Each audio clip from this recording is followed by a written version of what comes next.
जी हाँ दोस्तों, गवर्नमेंट नौकरी की एक और किरण के साथ करते हैं इस वीडियो को शुरुआत। जैसा कि आप लोग देख रहे हैं, रानी लक्ष्मीबाई सेंट्रल एग्रीकल्चर यूनिवर्सिटी ने एक और नई नोटिफिकेशन निकाली। आइए इस पूरी नोटिफिकेशन को जानते हैं। और आप लोग जैसे देख रहे हैं, नोटिफिकेशन में बहुत सारे लोगों ने पेज दिए हैं, तो सारे पेज कवर करना एक वीडियो में पॉसिबल नहीं है।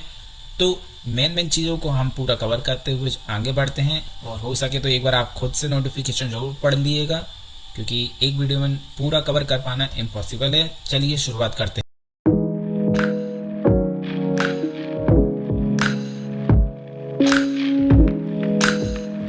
जैसा कि आप लोग देख रहे हैं, रानी लक्ष्मीबाई सेंट्रल एग्रीकल्चर यूनिवर्सिटी ने दो टाइप की पोजीशन निकाली हैं, टीचिंग नॉन टीचिंग की। एक मेन बात, ये नोटिफिकेशन 11/3/2024 मतलब मार्च के दिन इन लोगों ने निकाली गई है। आइए आगे बढ़ते हैं। इस पूरी राम कथा में इन लोगों ने बस ये कहा गया है कि एलिजिबिलिटी कंडीशन है, उसको फुलफिल कीजिए और एप्लीकेशन को भरिए। टीचिंग पोजीशन में इन लोगों ने 6 तरीके की पोस्ट निकाली हैं, कंट्रोलर की, रजिस्ट्रार की, एसोसिएट प्रोफेसर, असिस्टेंट प्रोफेसर। एक बुरी खबर है ओबीसी वालों के लिए, क्योंकि इन लोगों ने सिर्फ जनरल, एसटी और एससी वालों के लिए ही हाई लेवल की पोजीशन निकाली है।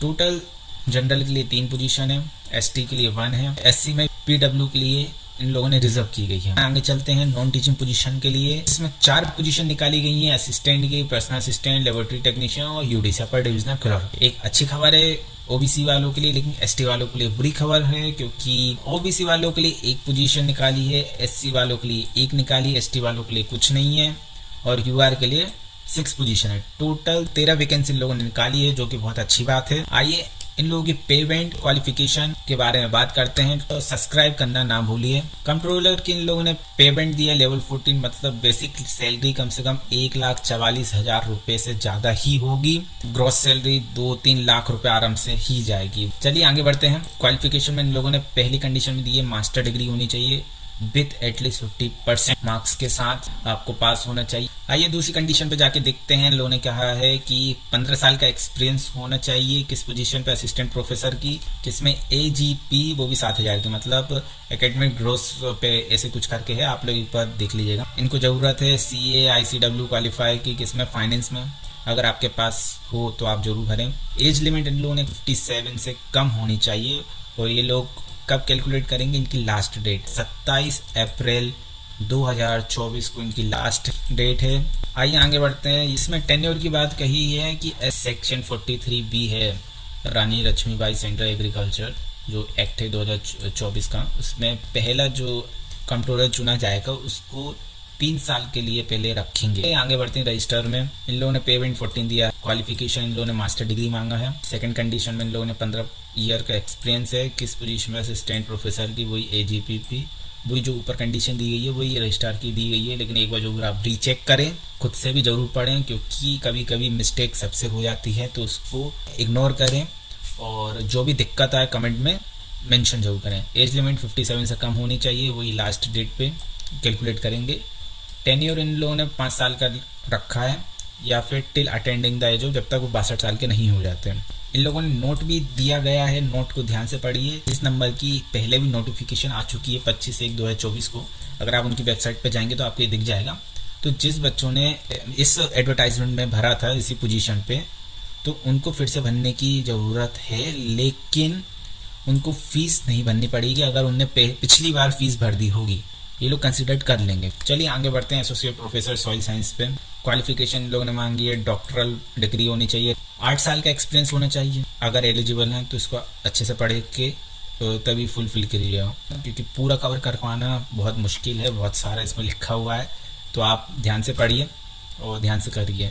नॉन टीचिंग पोजीशन पे आते हैं कि इन लोगों ने असिस्टेंट का निकाला है। असिस्टेंट में क्वालिफिकेशन दी गई है डिग्री की। सेकंड कंडीशन में 2 साल का एक्सपीरियंस होना चाहिए। किसमें? एडमिनिस्ट्रेशन में। नॉलेज होना चाहिए कंप्यूटर एप्लीकेशन का। इसकी एज लिमिट 35 साल है। पर्सनल असिस्टेंट में डिग्री होनी चाहिए, प्रोफेंसी होनी चाहिए। स्टेनोग्राफर में आप इंग्लिश से और हिंदी में चल जाएगा। मिनिमम स्पीड ध्यान से देखिए, मिनिमम स्पीड 100 वर्ड्स पर मिनट होना चाहिए। अगर है तो तभी भरिए। टाइपिंग हिंदी इंग्लिश दोनों चल जाएगी, और स्पीड 30 या फिर 35 वर्ड पर मिनट। इंग्लिश के लिए 35, हिंदी के लिए 30। फोर्थ है नॉलेज होना चाहिए कंप्यूटर का, 1 ईयर एक्सपीरियंस होना चाहिए स्टेनोग्राफर में, वो भी संस्था से बिलोंग होना चाहिए, सेंट्रल से, स्टेट से या ऑटोनोमस से। इसकी भी एज लिमिट वही 35 साल दी गई है। रिटन टेस्ट इन सबके बाद में बात करेंगे। लेबोरेटरी टेक्नीशियन में लोगों ने साइंस में डिग्री मांगी है। डिजायरेबल उनको चाहिए कि एक्सपीरियंस होना चाहिए, एज लिमिट वही 35 है। इसके बाद में बात करेंगे अपर डिविजनल क्लर्क में लोगों ने डिग्री मांगी है और नॉलेज मांगा है कंप्यूटर एप्लीकेशन का। इसको एक बार ध्यान से पढ़िएगा, ज़्यादा इसमें कुछ नहीं, बस थोड़े से रूल्स एंड रेगुलेशन बताया। देखिए क्लोजिंग डेट जो भी एप्लीकेशन की 27 अप्रैल 2024 को ध्यान रखिएगा। ये टोटल एप्लीकेशन ऑफलाइन है, ध्यान से सुनिए, टोटल एप्लीकेशन ऑफलाइन है, तो आपको बाय पोस्ट या फिर बाय हैंड इनको देना पड़ेगा। हो सके 23 अप्रैल ये जो लास्ट डेट है इससे एक हफ्ते पहले मतलब 20 तारीख को आप किसी भी हाल में सेंड कर दीजिए। आगे बढ़ते हैं। इंस्ट्रक्शन दिया गया है कैंडिडेट के लिए, एक सेपरेट एप्लीकेशन आपको भरनी पड़ेगा। यूडीसी की भरनी है, लैब टेक्नीशियन की भरनी है, तो आपको अलग अलग इसके फॉर्म सबमिट करने पड़ेंगे ऑफलाइन, और इसकी पेमेंट भी अलग अलग जाएगा। अगर 500 रुपये तो 500 रुपये अलग अलग देने पड़ेंगे। आगे देखते हैं। थर्ड पॉइंट में दिया गया है कि जो भी डिस्क्राइब फॉर्मेट है एप्लीकेशन का उनकी वेबसाइट पे दिया गया है। अगर आप इसके अलावा कोई सा भी एप्लीकेशन फॉर्म इनको भेजते हैं तो आप डायरेक्ट रिजेक्ट कर देंगे, तो ध्यान रखिएगा। इसका एप्लीकेशन फॉर्म डिस्क्रिप्शन बॉक्स में हमने लिंक कर दिया है और इसका पूरा नोटिफिकेशन भी उसी में है, तो ध्यान से आप उस पर जाइए, क्लिक करिए, आपको मिल जाएगा। और अगर कुछ बाई चांस दिक्कत आती है तो कमेंट में जरूर डालिएगा। इसको कुछ चीज़ों को स्किप करते हैं, ज़्यादा टाइम वेस्ट ना करके आगे बढ़ते हैं। Register Rani Lakshmibai central agriculture university Gwalior road Jhansi, इस एड्रेस पे आपको भेजना है। आइए आगे बढ़ते हैं। 6th पॉइंट मेन है, 5th पॉइंट भी बहुत मेन है। 6th पॉइंट में दिया गया है कि बैंक ड्राफ्ट के थ्रू ही फीस सबमिट करनी है और कोई सभी माध्यम नहीं चलेगा। जो लोग टीचिंग वाली पोजीशन का भर रहे हैं, रजिस्ट्रार की, कंप्यूटर की या असिस्टेंट प्रोफेसर, एसोसिएट प्रोफेसर की, उन लोगों को 1000 रुपये देने पड़ेंगे। और जो SC ST PW से बिलोंग करते हैं और टीचिंग वाली पोजीशन भर रहे हैं उनको मात्र 500 रुपये देने हैं। 600 रुपये उन लोगों को देना है जो ग्रुप B और ग्रुप C की पोस्ट पर रहे हैं नॉन टीचिंग पोजीशन के अंदर, और वो लोग SC ST और PW से बिलोंग नहीं करते, उनको 600 रुपये देने होंगे। बैंक ड्राफ्ट 600 रुपये का बनवाना पड़ेगा। और जो SC ST PW से बिलोंग करते हैं और नॉन टीचिंग की पोजीशन भर रहे हैं जैसे यूडीसी, लेबोरेटरी टेक्नीशियन, तो उनको 300 रुपये पेमेंट करनी पड़ेगी बैंक ड्राफ्ट के थ्रू। चलिए आगे बढ़ते हैं। बैंक ड्राफ्ट किसके फेवर में किया जाएगा? RLBCAU पेवेबल एक झांसी।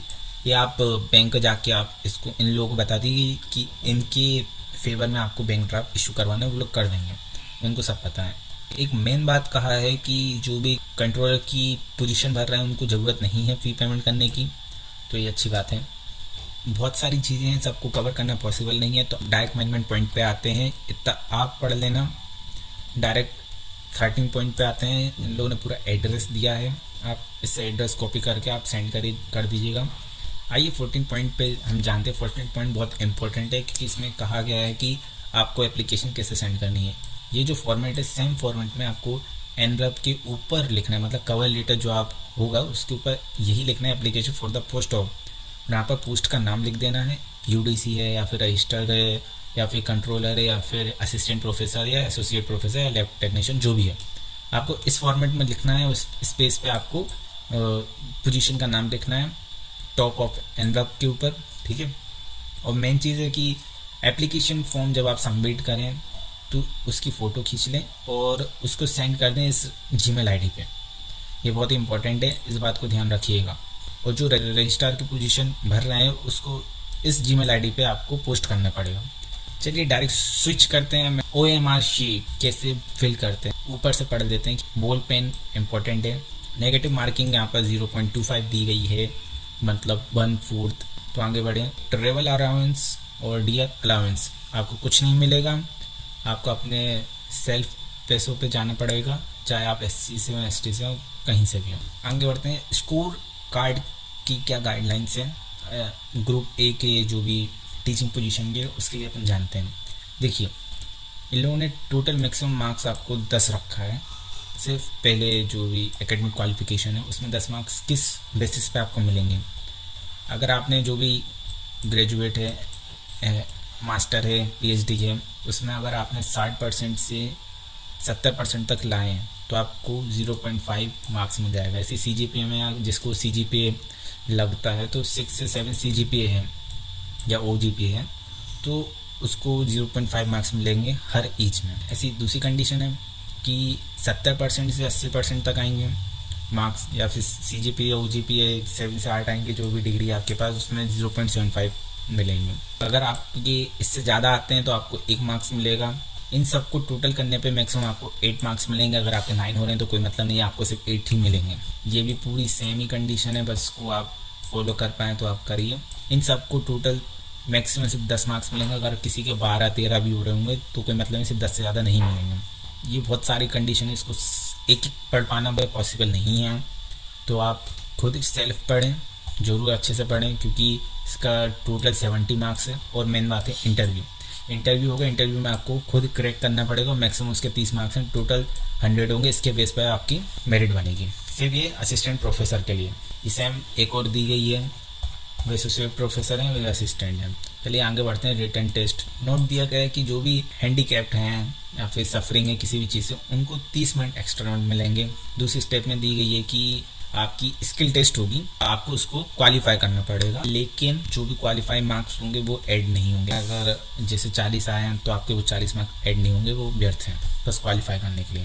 असिस्टेंट की दी है जिसकी लेवल 7 है पोजीशन, लेवल 7 है उसका पेमेंट। इन लोगों ने 5 सब्जेक्ट हैं, reasoning, general knowledge, math, English और हिंदी। टोटल 25-25 मार्क्स के ईच हैं। टोटल 50 मतलब 100 मार्क्स का है और 90 मिनट अपन को दिए गए हैं। तो भी इसमें सब्जेक्ट्स में जो भी कॉन्सेप्ट पूछेंगे, क्वेश्चंस पूछेंगे, वो 12th बेस पे होंगे, तो बहुत अच्छी बात। और नेगेटिव मार्किंग 1/4 0.25 है। ये पूरा सिलेबस है। स्किल के टेस्ट होगा। स्किल टेस्ट में ये लोग 1:20 पे चुनेंगे। अगर एक वैकेंसी है तो 20 लोग चुने जाएंगे। और स्किल टेस्ट में ये लोग वर्ड, एक्सेल, पावर पॉइंट पूछेंगे। टोटल 100 मार्क्स का होगा, जिसमें 60 मिनट मिलेंगे अपन को। तो इसमें आपको एक कट ऑफ निकालना पड़ेगा, कट ऑफ एक क्वालिफाई कहलाएगा। और इसमें आप जितने मार्क्स ला दें कोई मतलब नहीं है, ये जुड़ेंगे नहीं। ऐसी पर्सनल असिस्टेंट के लिए इसमें 3 सब्जेक्ट हैं, English, Hindi, numerical aptitude, reasoning और जनरल नॉलेज। टोटल ये भी 100 मार्क्स का है, 90 मिनट हैं, 10th बेस पे ये आएगा। और मेन बात है कि ये पूरा MCQ बेस पे आपको सिर्फ टिक लगाना पड़ेगा। नॉन टीचिंग पोजीशन की बोल रहे हैं हम। फिर आगे बढ़ते हैं। ये वही सिलेबस है, स्किल टेस्ट में वही है, सेम टू सेम, बस लेवल का फ़र्क है। लैब टेक्नीशियन पे जाते हैं, वही सिलेबस दिया गया है, वही टोटल 100 मार्क्स का है, 90 मिनट हैं। सिलेबस में भी सेम है। UDC में भी वही पूरी सेम कंडीशन है, वही पूरा 100 मार्क्स का 10th बेस पे, 90 मिनट। रीजनिंग जहाँ तक है ये पूरी कवर हो चुकी है। इसका एप्लीकेशन फॉर्म हमने अपने डिस्क्रिप्शन बॉक्स में ऐड कर दिया है, आप लोग जाइए। फुल नोटिफिकेशन भी उसी में है, एप्लीकेशन फॉर्म भी उसी में है। एप्लीकेशन फॉर्म भरिए, अच्छे से भरिए। समझ में नहीं आए तो कमेंट बॉक्स में करिए, या जीमेल आईडी हमने अपनी दी के रखी है, उस पर कुछ भी डाउट हो, इंक्वायरी हो, क्वेश्चन हो, प्रॉब्लम हो, उस पर डाल के आप पूछ सकते हैं। बाकी वीडियो अच्छी लगे तो लाइक करिए, सब्सक्राइब करिए और शेयर करिए। और जो भी आपको लगे कि इसमें सुधारना चाहिए वो हम जरूर सुधारेंगे, बस कमेंट कर दीजिएगा। Bye bye.